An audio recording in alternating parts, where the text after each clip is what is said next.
C'est un véhicule unique au monde.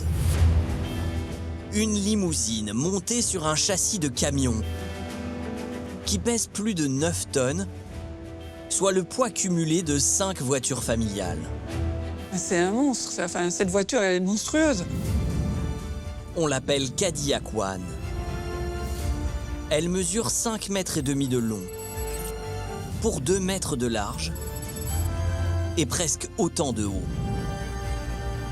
Des dimensions colossales qui lui ont valu son surnom de Beast, la bête. Vous imaginez pour se garer? C'est comme garer un tank. Pour la construire, il a fallu 1,5 million de dollars et 4 ans de travail. Mais pour le président, posséder sa propre voiture est une nécessité. Aux États-Unis, pour le meilleur ou pour le pire, on se déplace en voiture. Même le président. Parfois, le seul moyen pour lui de se rendre à destination, c'est la voiture. Alors les ingénieurs doivent relever un véritable défi. Concevoir un bureau ovale sur roue. Dans l'histoire des voitures présidentielles, le modèle qui a tout changé, c'est la Lincoln Continental. En 1961, le constructeur Ford vient de mettre sur le marché cette voiture de luxe. Une prestigieuse décapotable 4 portes qui mesure 5,30 mètres de long. C'est ce modèle de série que retiennent les équipes du président, mais elle est trop courte. Il faut pouvoir accueillir 8 personnes à son bord. Alors, on décide de l'allonger. La seule façon de faire, c'est de la couper en deux, puis de souder 2 nouvelles pièces au châssis et de refermer avec un nouveau carénage. On ajoute ainsi plus d'1 mètre de carrosserie.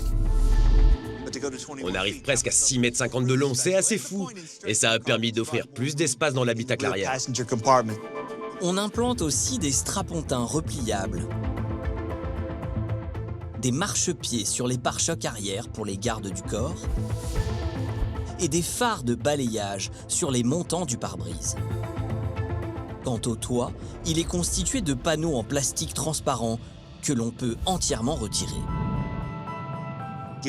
Il protégeait de la neige et de la pluie, mais n'offrait aucune protection contre les balles.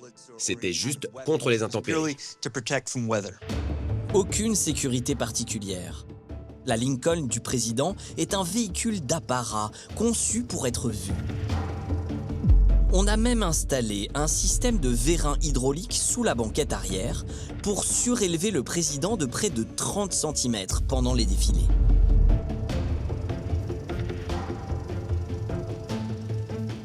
Mais l'assassinat de Kennedy a tout changé.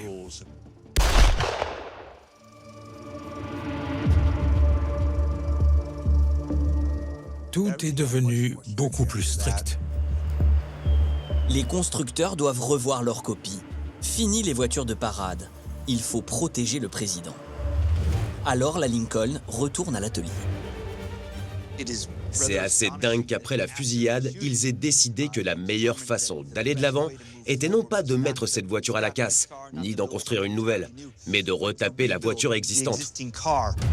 On remplace le plastique transparent par un toit fixe et on recouvre l'ensemble de la carrosserie d'un blindage en titane.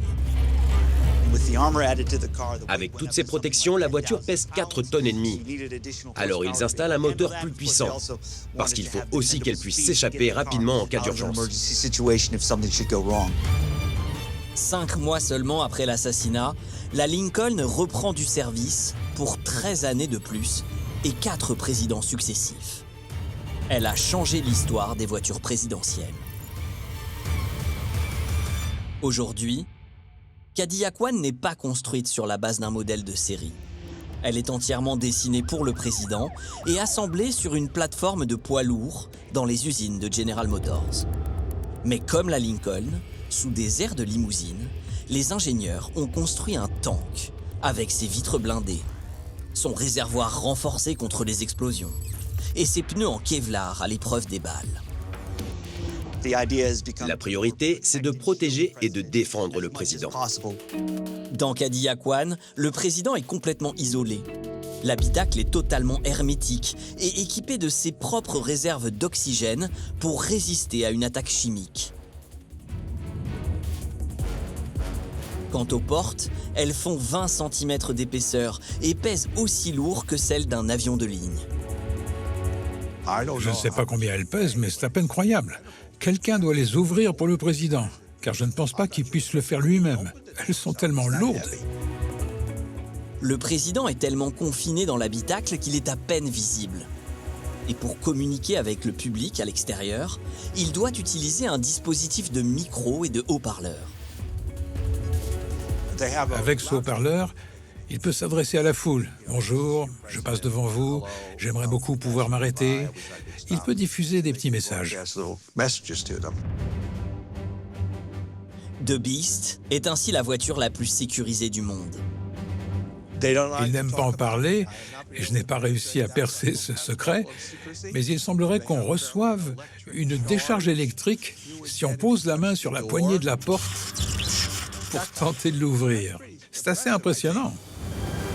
Pour repousser d'éventuels assaillants, elle pourrait aussi diffuser un écran de fumée, dégager des gaz lacrymogènes et même relâcher une nappe d'huile dans son sillage. Les gens pensent que c'est la voiture de James Bond avec des mitrailleuses cachées derrière les phares. Mais non, ce n'est pas vrai. Elle n'a que des moyens de défense. En cas d'attaque, la voiture doit fonctionner comme une carapace de tortue et s'échapper aussi vite que possible. Mais malgré son moteur 8 cylindres développé pour les poids lourds, sa masse gargantuesque de 9 tonnes ne lui permet pas d'atteindre 100 km/h. Ce n'est pas vraiment une voiture de course. Elle ne roule pas vite. En revanche, elle est très bien protégée. À bord, on trouve aussi un équipement médical de premier secours complet. Et même des poches de sang compatibles avec le groupe sanguin du chef de l'exécutif américain. Si jamais le président était blessé, il y a de quoi faire immédiatement une transfusion sanguine. Tous ces éléments font qu'aujourd'hui, Cadillac One est la seule voiture dans laquelle le chef de l'exécutif a le droit de monter. Elle est un outil essentiel de la présidence américaine. Tout comme son avion, son hélicoptère ou la Maison-Blanche.